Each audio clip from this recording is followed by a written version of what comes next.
Welcome to a walk through shadows. Join us as we shine a light on all things that might possibly be strange and paranormal. Each week we will share stories that may be based in fact. It could be a complete fabrication.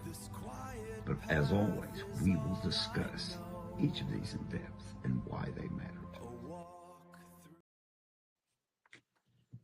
Hello, I'm your host, Charlie Romans, and as always, my wonderful co host, Samantha Romans, is with me.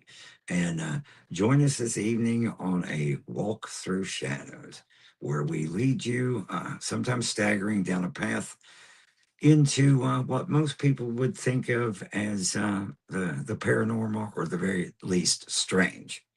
And one of the questions I wanted to ask you straight up, Sam, is there anything much creepier than a doll? Mannequins. But I guess Well, they're just a big dolls. mannequin is a doll. Yeah, so because you think of this, they look human, but they're not. And I think it's the same reason in sci-fi shows people are so afraid of androids because they look enough like human to deceive you, at least a little bit. But at any rate, so tonight we're going to talk about actually, we'll just wade right into it, pull the band-aid off as it were, and talk about probably the most famous strange doll, Annabelle. So if you'll bear with us here just a second, let me put my eyes on. Okay. And I'll share a personal story here in just a minute as well. Okay. So the War Museum is home to some of the most cursed items in the world. These items have a dark and sinister past rather, and many believe that they bring tragedy and misfortune to anyone who comes in contact with them. From 1952, the Warren Museum has operated as a spooky exhibition for all things paranormal. A few of the over 900 items include a copy of the Necronomicon, the Book of the Dead, featured in wonderful films like The Evil Dead. I'm a huge Bruce Campbell fan here. Okay. And a piano taken from the home of a deceased priest that plays itself. Not normally behavior you see in a standard musical instrument. Pearls of Death, a cursed necklace said to strangle anyone that wears it. Yeah, I probably wouldn't want to gift your girlfriend or wife that type of jewelry. Unless you hated them. Oh, yeah, she hated him, and it would, I don't know how she got strangled, officer. The necklace went nuts. Then they have a toy dinosaur that belonged to 11-year-old David Glatzel. In 1980, David was possessed by a demon inhabiting the toy. His sister's boyfriend, Arnie Johnson, challenged the demon to leave the boy and take him instead. It led to, and it did, it led to Johnson stabbing and killing his landlord in what became known as the devil made me do it case. The Warrens claimed the toy levitated during the haunting and told the Glatzel family, "You're all going to die." Not typical behavior out of a fun dinosaur. Okay, they also have a coffin used by someone who's supposed to have been a modern day vampire. They have a brick from the Borley Rectory, the most haunted building in the United Kingdom. A Perrin family music box from the Conjuring House. A satanic idol found in the woods of Sandy Hook, Connecticut, believed to have been used in satanic rituals. The idol was found by a hunter who said he encountered an old man in black robes shortly after finding it. Not a giant red flag there, was it? Okay, then there's the shadow doll. This is an interesting one. It has bird feathers and a real human tooth and was made to cause harm. It is said to have the terrifying power to enter dreams and kill someone as they sleep. It is claimed one only has to photograph the doll, write the curse on the back of the photo, and then mail the photo to the person you want the curse to be placed on. And the most well known, of course, is the doll Annabelle. Annabelle was a brand new 3 foot tall Knickerbocker Raggedy Ann and was given it as a 28th birthday gift to a young nurse named Donna in 1970. Have you know, you might want to say, well, this is a grown woman, and you're giving her a doll. But, I know a lot of grown women that like stuffed animals and dolls and things like that. They're cute, they're pretty, and well, actually, the ones that aren't possessed by a horrific demon, and they bring comfort and joy. So, don't knock it. Okay. Um, the doll sat in the apartment Donna shared with another young nurse named Angie. Before long, the two women started to notice the doll seemed to move around the apartment completely on its own. It's like a satanic elf on the shelf, isn't it? Uh, Donna and Angie then started finding notes throughout the apartment reading, "Help me." According to the women, the notes were always on parchment paper, even though neither of them owned that sort of paper. Once Angie's boyfriend, Lou, found the doll lying face down on the floor. He picked it up and suddenly felt a searing pain. Looking down, he discovered bloody claw marks across his chest. The women decided to seek help from a medium. The medium came in, held a seance, and told them the doll was inhabited by the spirit of a deceased 7-year-old named Annabelle Higgins. That's the name, of course. Her body had been found there before the apartments had been built. The medium told them that Annabelle only wanted to stay and have someone love and care for her. The roommates felt bad for the child and told her she was allowed to stay with the doll. Okay, from that point, things only got worse. In an attempt to get rid of the spirit of Annabelle, they called Father Hegan, an Episcopal priest. He contacted his superior, Father Cook, who in turn contacted the Warrens. Ed and Lorraine believed it was actually a demonic force in search of a human host and not a benevolent soul inside the doll. The case states spirits do not possess inanimate objects like houses or toys, they possess people. An inhuman spirit can attach itself to a place or object, and this is what occurred in the Annabelle case. This spirit manipulated the doll and created the illusion of it being alive in order to get recognition. Truly, the spirit was not looking to stay attached to the doll, it was looking to possess a human host. An exorcism was performed, and the doll moved to the museum. Okay. There's been a lot of cases reported where people have experienced things like this, and the demonic entity first appears as a friend or a deceased loved one, and in this case, a lot of times as a child, to appear harmless and ingratiate itself into the people that it wants to do harm. So, let's share a couple stories. A young man rapped on the glass of Annabelle's case, ignoring the posted signs as after it was already in the museum. He was laughing about people being silly enough to believe in a haunted doll. The Warrens finally had to ask him to leave the museum. I guess he was being entirely too obnoxious. On his way home, he reportedly lost control of his motorcycle and crashed headlong into a tree. He was killed instantly, and his girlfriend barely survived. She later said at the time of the accident they had been laughing about the doll. Okay, here's another story. While transporting the doll to the museum, the Warrens buckled the doll into the back seat. Their brakes malfunctioned several times, causing near accidents each time.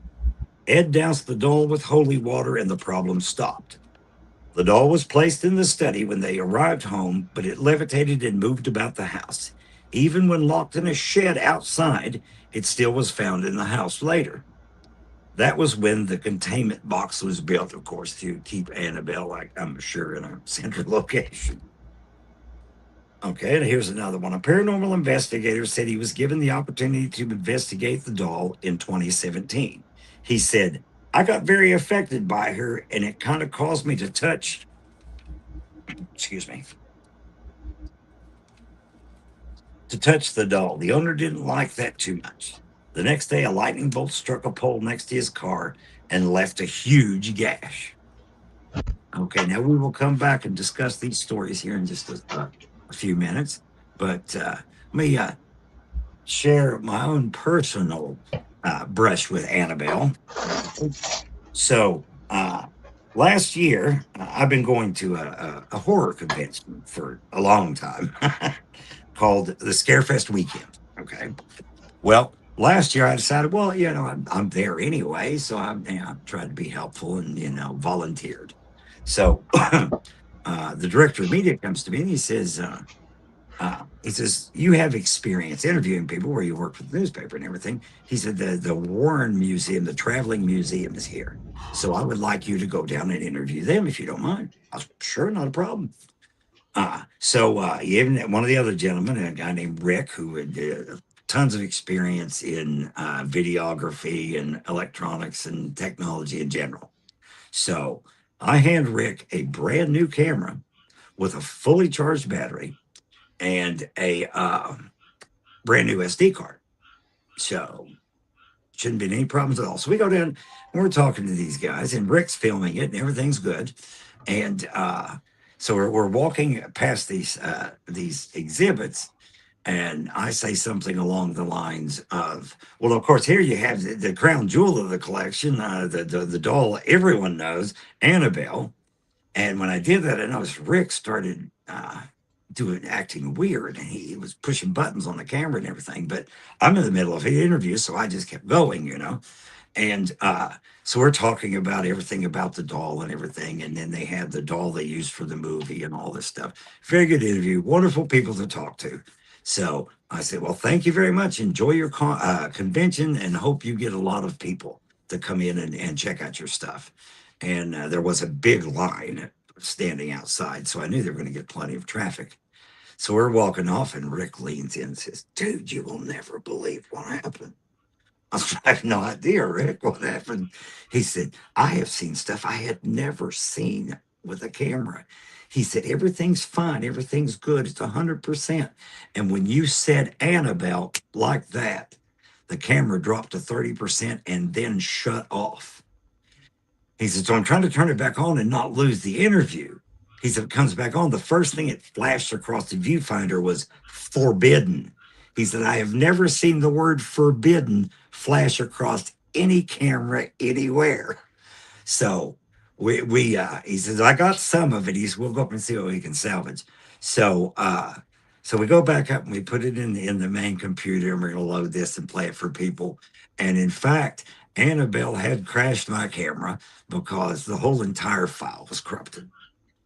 And so I'm annoyed at this point, and I'm stubborn and possibly not too bright. So I said, well, Rick, we got to do this again. Let's go give it another shot. So I go back down, and I'm mentioning to the guy that is running this traveling museum. I said, we had a little bit of technical difficulty.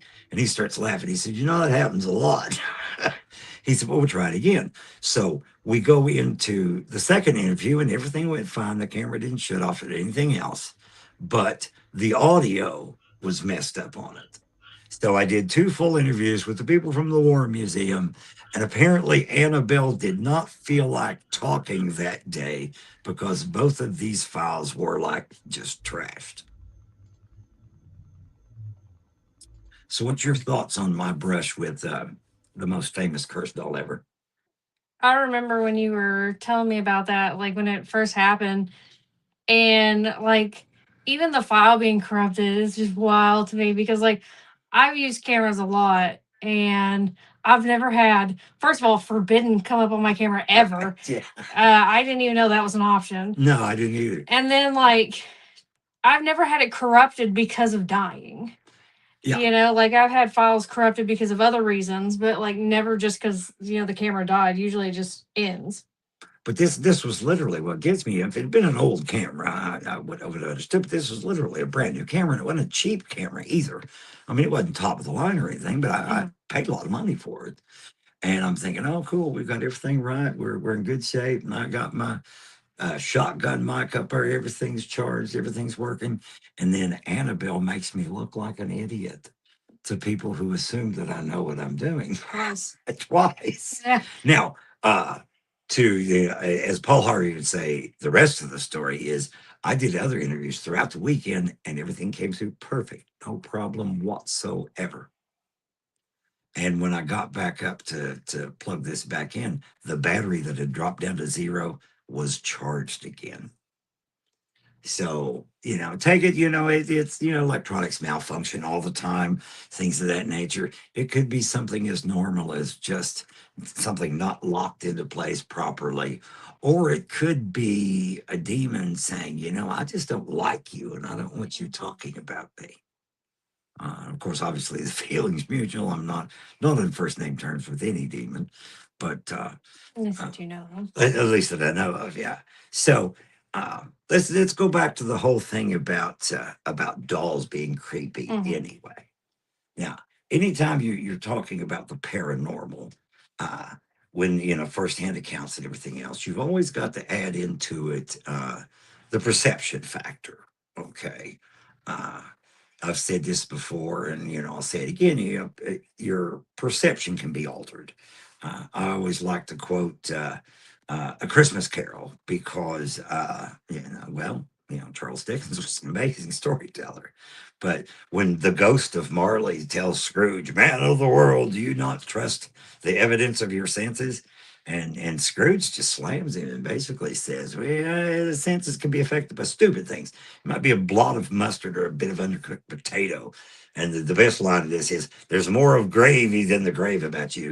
Of course, then Marley goes off his spiritual nut Mm. and terrifies Scrooge, and Scrooge is like, "Okay," he's like, "Don't care if you're real or not. I stop screaming." But uh, when we see things, we always have to ask ourselves, okay, could it have been something like vagary of lighting? Could there be other things in the background? Not to discount firsthand evidence, because if you saw something, you did see something, but it always pays to question. Uh, I had hung a screen door on the Mhm. back of the house here. And well, I was in a hurry like everything else, and I didn't take time to clean it. And in the summertime, the door's open. You look through the screen. Your mom would come through and do a double take because it looked like there was a face in this screen. When actually, what it was, there was dust. And Yeah. at a certain light hit it a certain way, it did look like a face. Now we've had other creepy things happen around this house that weren't dust on screen wire, but you always have to question every single sighting. Uh, the bad thing about dolls dolls, as I said before, dolls look enough like human uh, to put us off. I think it kind of gets in that uncanny valley Okay. area where like it does look human enough, but it doesn't look right, Mhm. and it's like, ooh, so it gives you like the ick. Right. Yeah. Like the Men in Black during the Mothman sightings and stuff in Point Pleasant. They looked really pale and their skin looked waxy and they didn't Mhm. look quite right. Yeah. Almost like an animated mannequin or something like that. But like where you were talking about earlier, like AI and robots and stuff, I think that that's part of that too. Where we can get close to human, but we can't perfect human other than being human.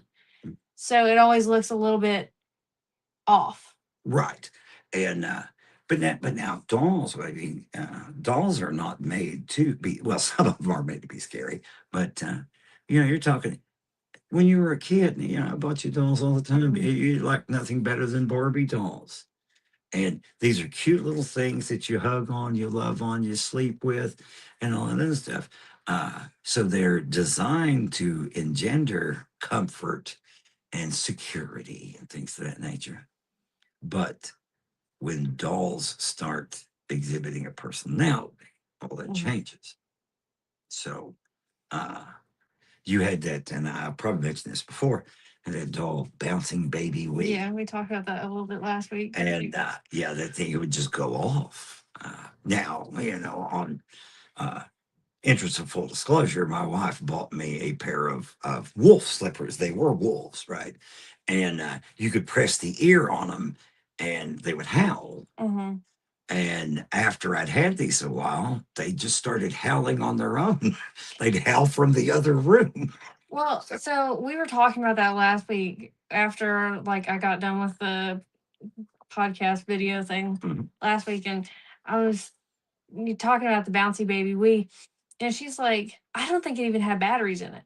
Well, she's looked it up. She never put batteries in it. Mm. So the whole time it shouldn't have been making noise anyway. This is true. It like literally did not have batteries in it. So it shouldn't have made noise even whenever I was hitting it, let alone when it was sitting on a bed by itself. Well, and the interesting thing, I was thinking about batteries today because I was thinking about just that thing. Batteries don't necessarily recharge themselves. Uh, but like in your car, you have the alternator while your car's running, it charges the battery. But a battery will gain some juice. I have a digital recorder here that I use for journalism, and you'll if I don't do a story like one right after the other, the batteries will kind of gain a little bit of charge. But then, of course, the minute I turn it back on, it drops way down, and they use up because there's no charger in that machine. But sometimes, if left, if they've got the right amount of acid and chemicals and whatever in there, they will recharge a little bit. But I don't know. Maybe some of the old school people that are listening might realize I was looking to see if I had a battery here. Uh, Normally, I've got tons of them everywhere. Yeah. See, used to, now this is a rechargeable battery right here, but used to, you could rub these things on your pants legs. I know you can't see my pants. I'll do it on my shoulder. You could rub these things, and they would sometimes gain a little bit of a charge.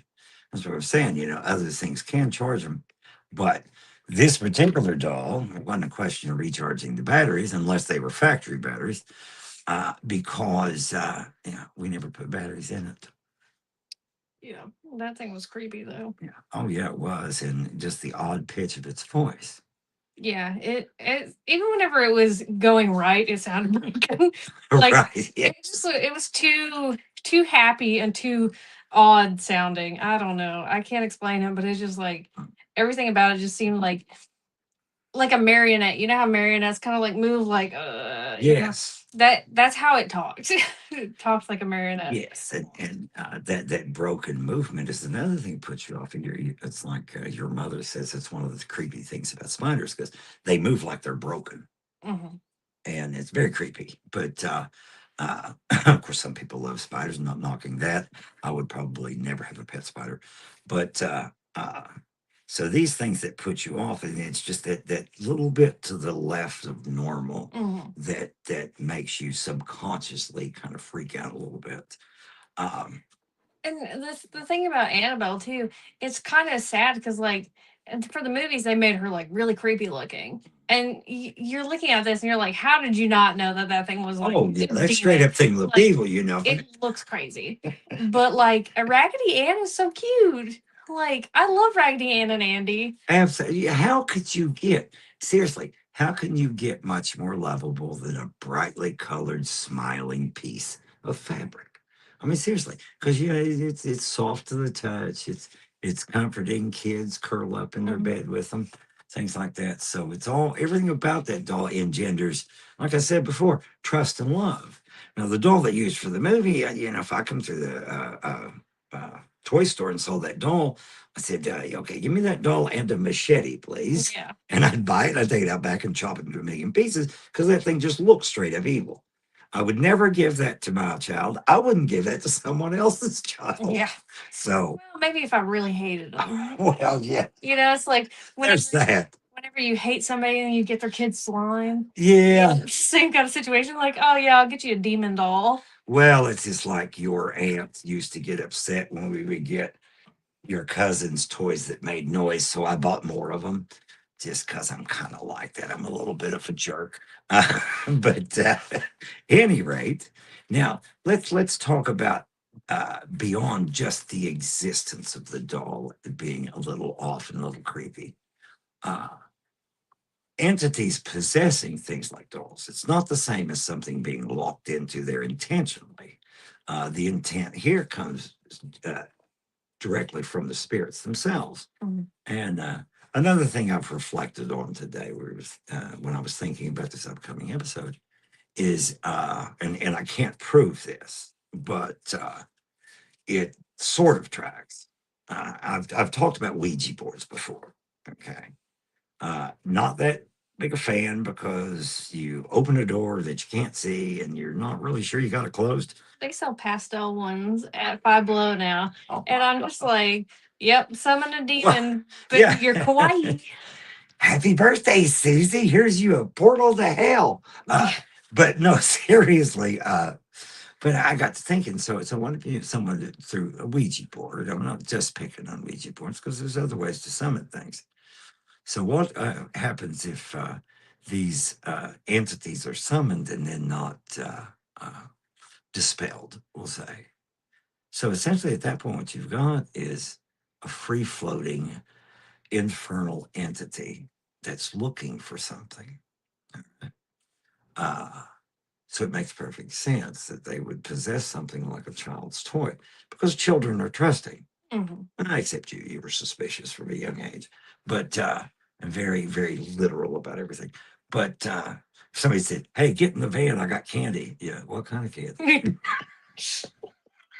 But that's a bad joke. I'm sorry, but no. Some kids are very little, but literal. But for the most part, kids are open and trusting, and they're accommodating to other children. So you have the imaginary friend. Little Susie or Bobby has their imaginary buddy that they watch cartoons with or they play out in the yard with. Well, maybe that friend isn't really imaginary. Maybe Yeah. that friend is actually just a spirit. And seems to be uh, the necessity for any kind of spirit. Of course, they don't have a physical form. Mhm. So they have to attach themselves to something physical. Now, when you have a demonic entity that is essentially a free agent, it would make perfect sense that they would attach themselves to a child's toy and then pretend to be the child, like in the case of Annabelle. Uh, they pretended to be, a young child. So, well, you'd feel sorry for it. I mean, we used to play a game called World of Warcraft, and there's this one quest you go on in World of Warcraft where there's this little ghost girl in the middle of this area that's overrun by zombies and all those sorts of monsters. And this little ghost girl is sends you to find parts, ironically, parts of her doll. So, and it plays on the sympathy thing because uh, as an adult, you're sympathetic toward children anyway. And if that child needs something, of course, you're going to be accommodating. So here the whole family welcomes in. Well, little as it goes to this little girl, we don't want her to be lonely or alone or anything else. And the ghost of the little girl is actually this, millennial old demon that wants to actually eat your soul and use your body as a transportation. So Yeah, but she was so cute though. that's true. Yeah. Uh, and of course, science fiction writers and horror writers throughout the years have played on that. Uh, remember one episode, I believe it was Tales from the Dark Side, Talking Tina. Mm. And you never really knew whether the doll was possessed or the girl that talked the doll was just off her nut. Mhm. But these things they go south very quickly, and it's hard to guard against something like that. Yeah, and like you said, like it doesn't even have to be like children just being trusting. Like adults, like you feel bad, like because like the ultimate like feel bad for something is, oh, it died. Like, oh, I feel so bad that that thing died. Yeah, You know, so you feel extra bad for it because you're like, well, if it's haunting something, it's definitely dead. yeah, You know, and you want to do what you can mm, to, I guess, appease that spirit. And without thinking that, oh, this could be a demon, this could be a malevolent spirit that, isn't necessarily a demon, but still doesn't have your best interests. well, and it plays on the guilt and the sympathy and things of that Hmm. nature. Uh, and if you can get someone emotionally invested, then they seldom make good logical choices. Yeah. uh, Hosts of shows. Pet Cemetery is a good one. Example of that. Another one is Fright Night. Hmm. And This, it's like in the scene where Charlie's girlfriend tells him, "You said you were going to protect me, so I'm so sorry." And then she turns around, she's a vampire, she's trying to chew his face off and everything. So, but she almost guilted him into his own death, which is, never trust a demon. They're really not going to tell you the truth. But it's like with Gage in Pet Cemetery, like how could you like kill your own toddler child? Oh my God, Like yeah.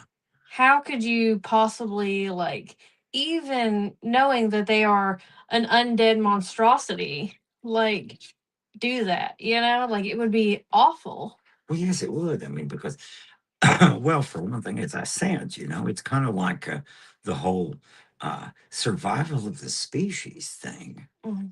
Adults are hardwired to take care of children.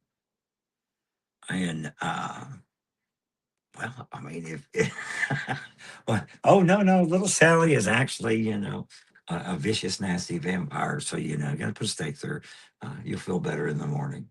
Well, think about even in The Walking Dead, like they overrun the farm just because her daughter's in there. Right. Yeah.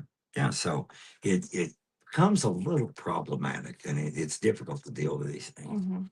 And so, what do you think would be a good way to deal with these haunted dolls and to recognize the haunted dolls?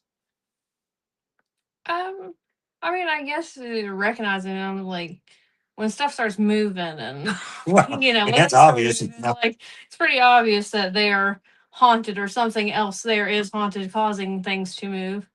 Um, but I don't know, like by the time you get to like demon territory, it's kind of like past you dealing with it. Oh, yeah. You kind of have to get some kind of help there.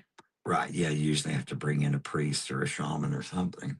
Uh, but although there is a lot of good reels on the internet that shows the A team going in and taking out a bunch of the monsters, Yeah. B.A. Baracus putting the beat down on you, which is funny. If you're, if you remember the A team, it's funny.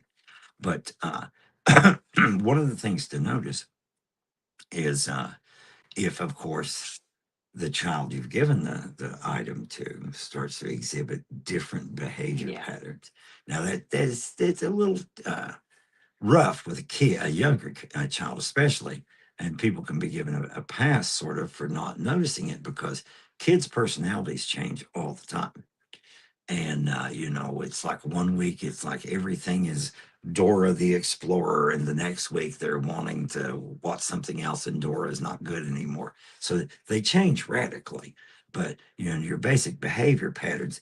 Was your child very affectionate, for instance? If the child stops being affectionate, then it's time to check something.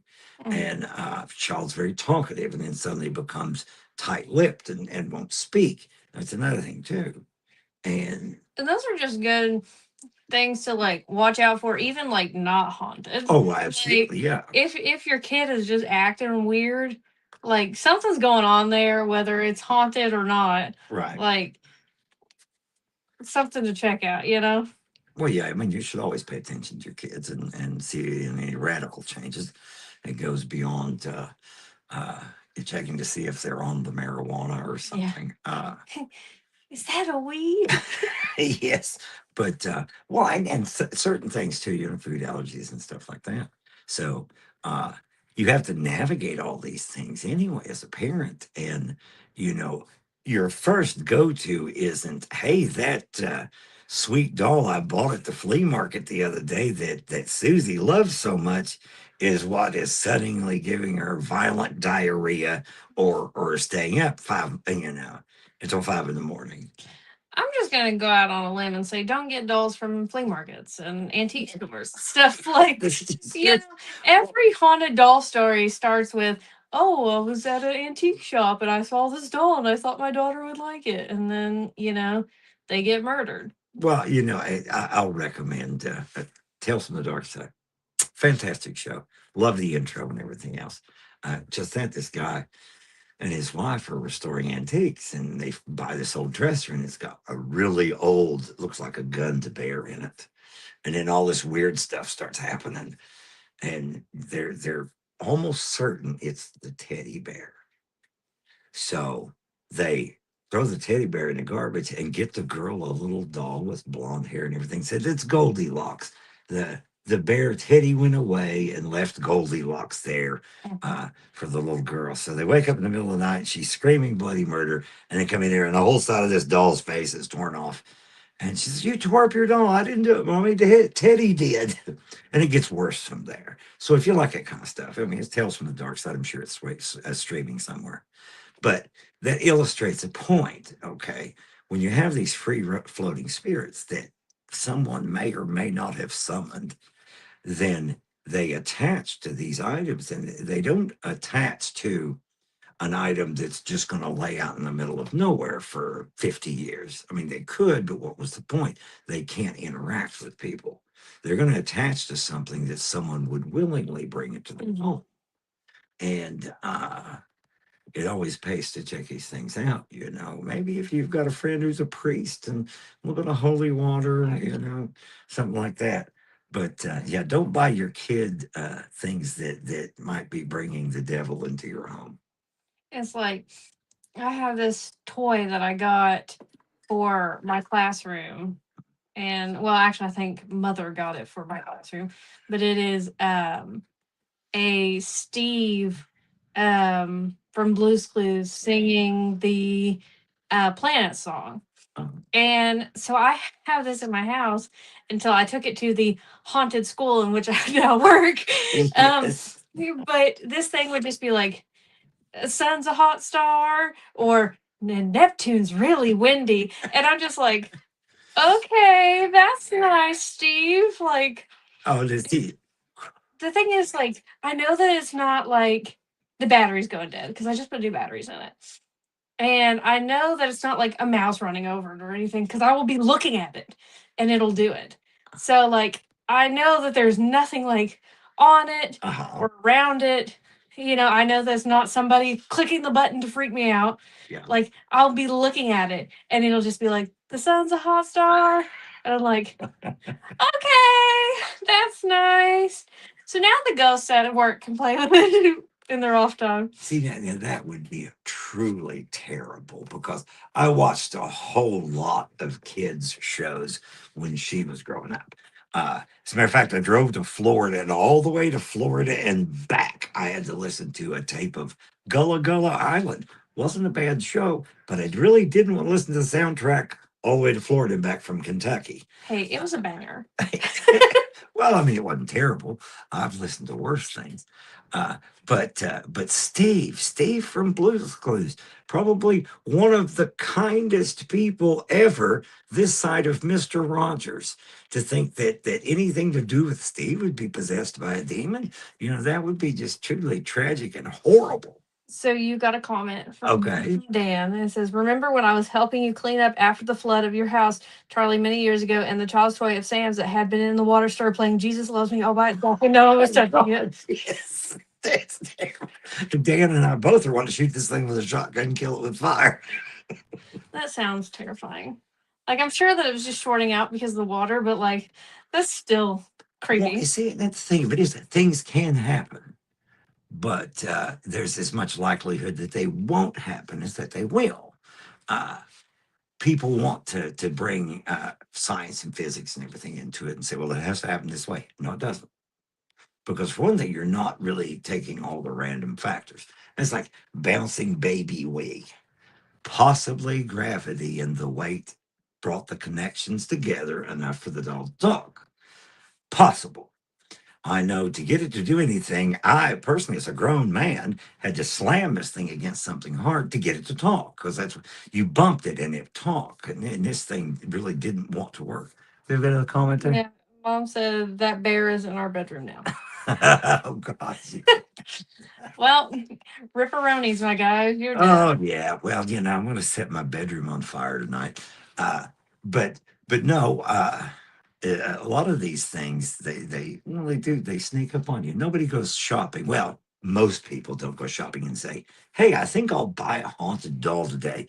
And I don't know. Sometimes I go to like antique stores and I'm like, that thing's cursed. It's coming home with me. Like, yes. and I'm just like, I know that this thing has to host like a million demons in it, but it was just so cute, you know?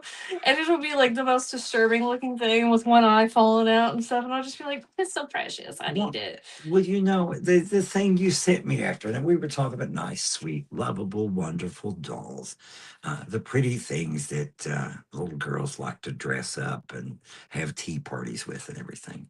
Okay, and Sam did have a lot of those, but not too long ago, she sent me after some dolls. What was it called? Fugglers? Oh yeah, fuddlers are awesome. These things are hideous.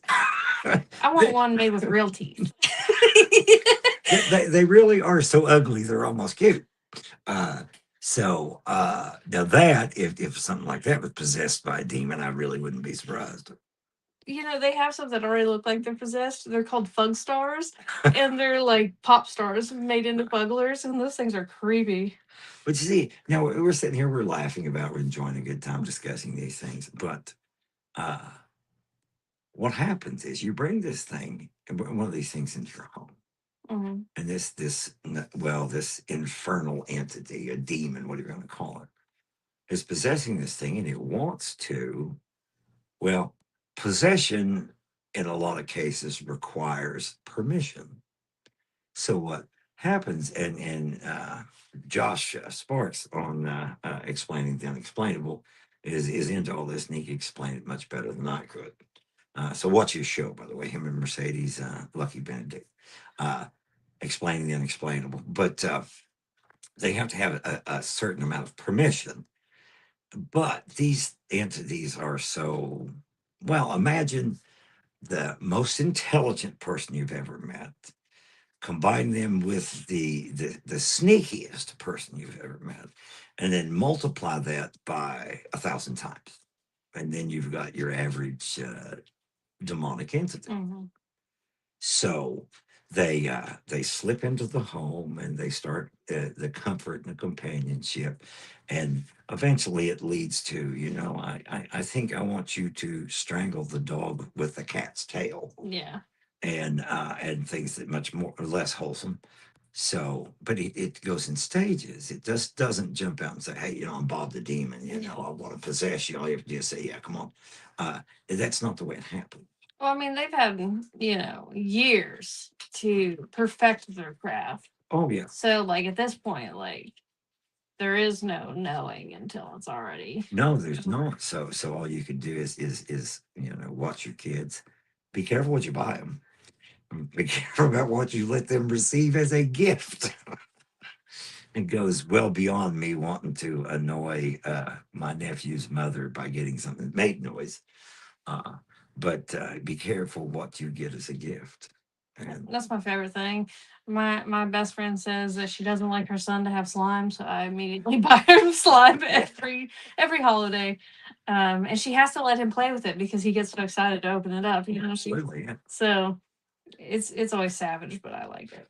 But so really, and you have to pay close attention, and be open and understanding, and pay attention to your loved ones, because well, it's this, and it goes beyond kids too. I mean, your significant other, even just your roommate. I mean, uh, my buddy Dan commented about that there, and I've known Dan, oh God, a long time, and I know the way Dan behaves most of the time. So if suddenly Dan would start acting atypical to his normal personality, I'm like, buddy, what, is something wrong? I'd ask something, I would want to know.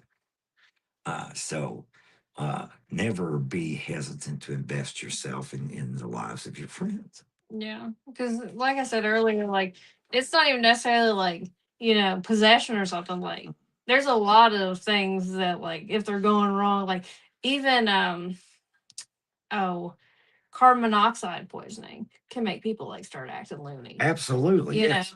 um, suicidal tendencies, like people start giving away things and acting all happy and stuff suddenly.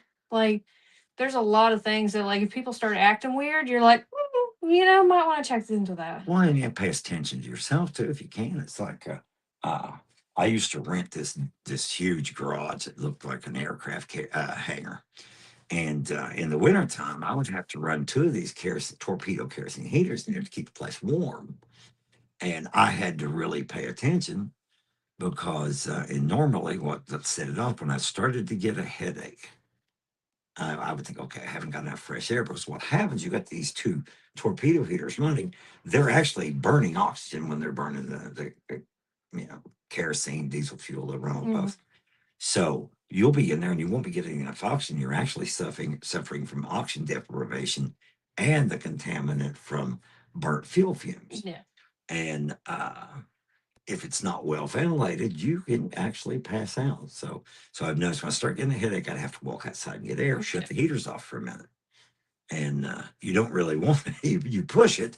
And this is people normally in the case of something possessed, they don't want to believe that. So they say, oh no, that can't be that. It's got to be something else. And they put it off. They put it off because they don't want to face the fact that uh, the little rubber doll you brought back from, you know, the East End flea market or something, it actually holds, you know, Lucifer's third cousin twice removed. And sometimes people wait far too late. I mean, we discussed this before.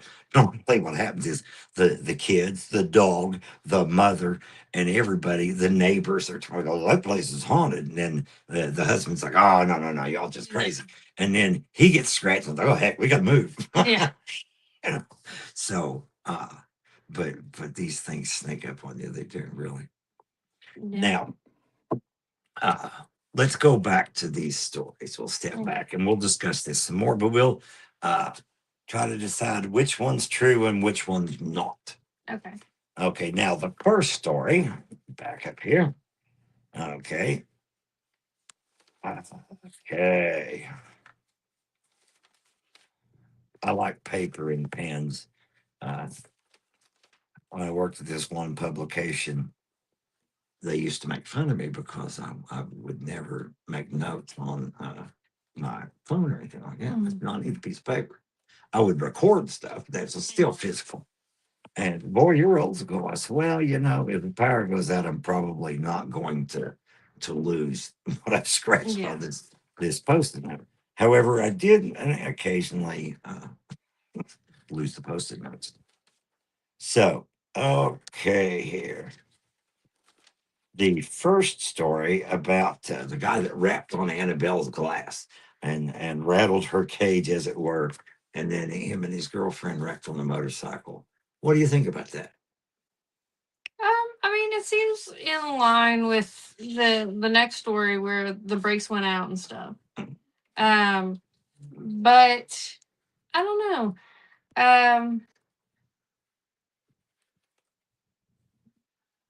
Seems a little too much. You know, if they would have wrecked and not died, I think I would have believed it a little bit more. But that seems like a lot. Well, see, I don't think that one's true, and I'll tell you why. One very simple thing. They said they were laughing about it right before the wreck. Yeah. And if you ever ridden a motorcycle, it's kind of hard to have a conversation with you. Yeah, that is true too. And normally, I mean, if someone riding with me on a motorcycle, it's because they're screaming in terror. That's what's okay. So that story, well, I'm wrong. That story actually was told by Ed and Lorraine Warren as being the truth. So I guess I stand corrected. Can't be right all the time. All right. Now, uh, what about when Ed and Lorraine were transporting the doll to the museum and had brake failures and all that other stuff? Well, if it took over the motorcycle and that was true, then that seems likely to me. Well, see, I would have normally said, you know, anyway, that one was true since they were right there, uh, and interaction with the doll and everything. Anyway, and that story is also true. Now, back to the third story about the paranormal investigator um, investigating, you know, the doll, and said he was very affected by it and everything, and it pretty much compelled him to touch it. I don't know. Did you feel like you needed to touch it when you were in there? No, no. No, I didn't. I would feel like I needed to touch Well, it. So I guess, it's like anything that can potentially kill me, I'm like, but can I touch it first? Like a bear. If a bear like was gonna kill me, I'd be like, can I pet it? So I'm gonna say yeah. that was true because I know I would want to touch it. Well, that one is presented as true. Zach Bagans made the statements concerning Annabelle being brought to his museum to film an episode of Ghost Adventures. So Zach Bagans said he was compelled to touch the doll. I was gonna And say something, but I won't say that. okay, so there are some strange stories there, and all of these stories this time were true. Now, as I said before, a lot of things that we wouldn't believe are true are, and then some things that would seem to be patently Mhm. false aren't either, or something you'd be quite believable. It's like I said, I didn't believe that story because of the one kind of glitch. Mhm. But Yeah, I would have. After you mentioned that, I would have thought it would have been hard to be talking about the doll. But I guess, like, depending on when it was, they do have the um ones that have like the walkie-talkie kind of thing in it now, yeah, like the helmets. mhm. So I mean, I guess maybe that made it easier for them Yeah, to see, talk. this was back in the 50s or 60s, and that kind of technology didn't exist. Well, did it say when it was? Well, actually, I think Annabelle was in the 70s, wasn't it? Yeah, but this doll specifically, or that story specifically, did it say when it was? It was after the doll was put in the museum, obviously. Well, I mean, Now, there's another famous doll. they didn't open up the museum to be to the public until like last like 10 or so years, did it? Oh no, it was before that. I thought it was relatively new that they let people in it. But another doll that is supported, supposedly cursed, Hmm. that exacts a toll on people is the doll Robert. Yeah. And supposedly he's in his own museum and everything. And supposedly, if you want to take a picture with Robert, you have to ask his permission. Yeah. If you don't ask his permission, horrible things happen. So What is the other doll that's at the Warrens Museum? Like the Shadow Doll or something? That yeah. Well, see, now it wants you to take pictures of it because suppose you take a picture of it and write the curse on the back of it and then mail the photograph with the curse to the person you want to curse. But I know that was the one that one of the psychics at Scarefest went down there and was like, oh yeah, no, that one is like much more haunted Yeah. than Annabelle. Like they were like, that one actually gave me the heebie jeebies, and like nothing gives me the heebie jeebies. So that's one I'm like, Well, there's two or three schools of thought on things like possessed objects mm, and specifically possessed objects in that kind of venue. mm, One, of course, one school of thought is you bring a whole bunch of demonically charged items together in a room, bad stuff has to happen. Uh, and the other one is most people think there's going to be haunted and they think there's going to be creepy stuff. So subconsciously they yeah. experience creepy things. So, Yeah, like I feel like a lot of people will be like, "Oh, well, that place is haunted," and then suddenly you're seeing stuff when, like, you've been there 10 times before and never saw anything, and then suddenly you're seeing stuff because somebody said it was haunted. well, it's kind of like the way I look at it is kind of like I approach, journalism and everything. The old saying, trust but verify. Uh, on my podcast, I talk to a lot of people about a lot of different things. I don't judge, and I'm not trying to prove it. I'm getting the information. Okay, but a person always needs to vet information, and I let the listener decide whether or not they think that it's true. In a lot of cases, what happens if you just pull the information in, then you can several people can consult this information, and then hopefully between those several people, you can come up with Mm, some clear idea of what actually happened. Now, another thing I tell these people too is look, belief and disbelief are completely off the table once you experience something. When you experience something, it's knowledge. It's just like if you are standing in the living room and Annabelle or Lulabelle or whatever crawls across the room, and it's Yeah. not an animated doll. You saw that. That was weird stuff. The only thing that needs to be researched into that is why, Yeah. but it's actually an event that happened. Mom said definitely wouldn't want to get a postcard with the shadow doll on it. Definitely not. But what was I gonna say about that? What were we saying? Years ago, Mad Magazine. I don't know if you've Yeah. ever looked at Mad Magazine, but in the back of Mad Magazine, it shows a picture of this horrific idol, and it says, "This is the so and so death idol. Uh, it's supposed to cause death within 24 hours after viewing. Too bad if you looked." So, Oh, I remember what I was gonna say. You actually interviewed Chris McKinnell. Is that what yes, Chris yes, McKinnell? Which is the Warren's grandson yes, I did. on the podcast. Yeah. Very knowledgeable man. And if you get a chance to check out that episode, please do, of Shadows of Legend, the podcast, because he gives a whole lot of insight into what the Warrens were doing and everything Mhm. else. And what we see, always pays to do the research. Okay. Mm. I mean, I love the television shows and things like that. It's very interesting. But you got to keep in mind that it just gives you a snapshot. You Mhm. don't get the whole picture, and it's kind of hard. We watched a documentary about the Warrens. It was 2 hours long, and they've left huge amounts of stuff out. Yeah. So it always pays to go as close to the source as you can and find out background information. Yeah. Unfortunately, you can't have them on the podcast. Well, no, that would be That would have been awesome. oh yeah, it would. But uh, strange.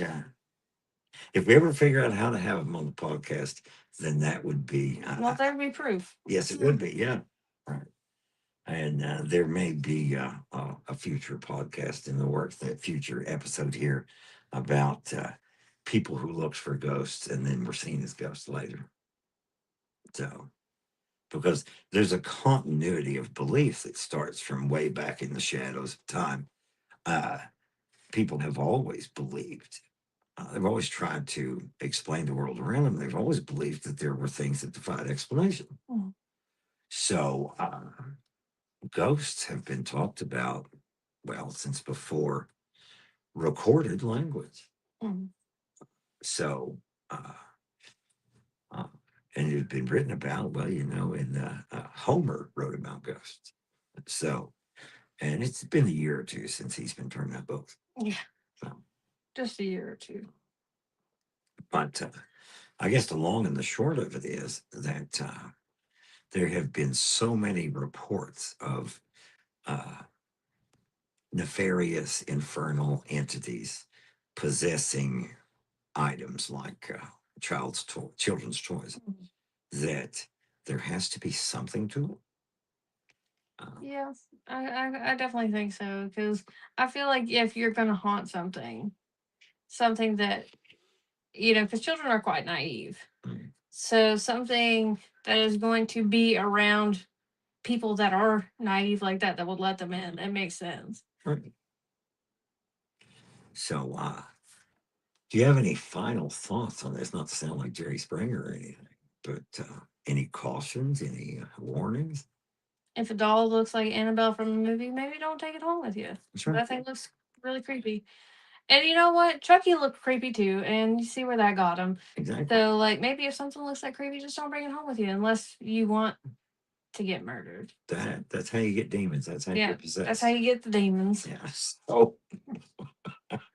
and not really meaning to be flippant, because I've discussed this sort of possession and actually, if nothing else, uh, a psychic assault with several people. When this really happens, when you experience that, it is anything but amusing. Hmm. Now, like most humans, we often laugh at the things that we fear, and it helps us deal with our fear. Have you seen that guy on TikTok that had that clown doll that he never took out of the case until he started hearing it make music, and then it started like playing its music and dancing by itself. I didn't see that. No, I didn't look at that. Apparently, like it's supposed to be 100% true. Like he's not doing an ARG, or I think it's ARG, augmented reality. Yeah, ARG. He's not doing an ARG or anything. He's like actually like freaked out by it, and that's not the content that he usually makes. But like, yeah, it's just like this little like clown court jester looking thing, and it dances and plays music by itself. And like he set up cameras to like watch it overnight and everything, and that thing's creepy. I would say it is. Although looking at the doll, you can tell that it's creepy. Like, why bring a little court jester into your house if you're not expecting to get haunted? It's like that weird little elf thing that you guys have. Like that thing is a demon. I don't care what you guys say. It is a demon. That's a question of perspective. I think it's kind of cute. And your mother loves it. But, of course, you know, these little things like this, like, they're fans of ducks. And here's we've got a Bigfoot duck. Stuff like this is cute. It's wonderful. But if this thing starts flying across the room or crawling across my mantelpiece right here, then it's time to you know, kill it with fire.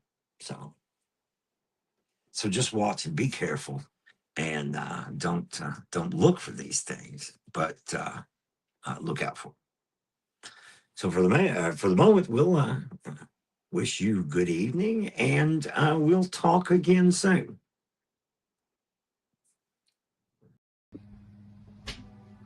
Thank you for being our companion on this week's walk through the shadows. Join us next week when we will share more stories of the paranormal. Until then.